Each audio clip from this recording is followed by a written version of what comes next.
Hey, it's Betsy from Tasty, and today I'm going to tell you about one of my recipe videos that I didn't expect to go viral, my cinnamon sugar donut cones. I don't want to discourage anyone from making these, but tears were shed behind the scenes while filming this.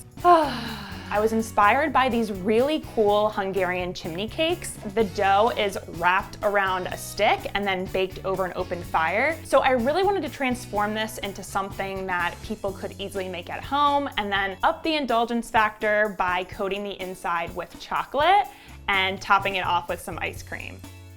Making the dough for the cones was the easy part. But when it came time to wrap the dough around the aluminum foil and bake the cones, I was like, why is the world against me right now? I kept saying to myself, please stay together, don't fall over, don't unravel. All of those things kind of happened.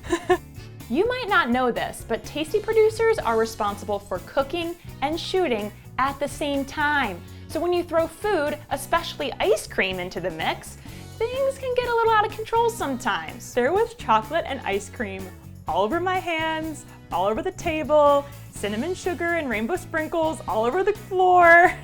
I was just like getting so frustrated. Then I thought it would be a great idea to coat the inside of the cone with chocolate. Big mistake. I was just worried that the cones and assembly process weren't going to look easy and clean enough to really appeal to our fans. I'm a perfectionist, okay? There, I said it.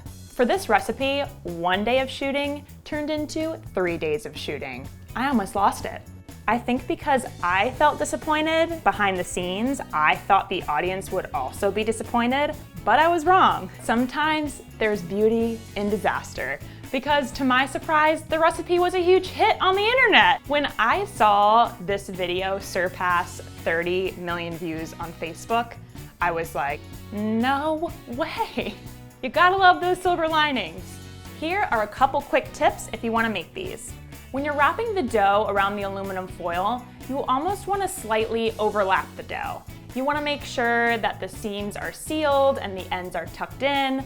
Otherwise, the cone could unravel during baking. Be very careful when transferring your cones to the oven. The higher walls of the muffin tin help keep your cones upright, but a couple of mine did topple over, so just keep an eye on them. Anyway, have fun with it. These cones really are so good. I can't thank you enough for all your support, and I can't wait to make more recipes for you. Oh, yes!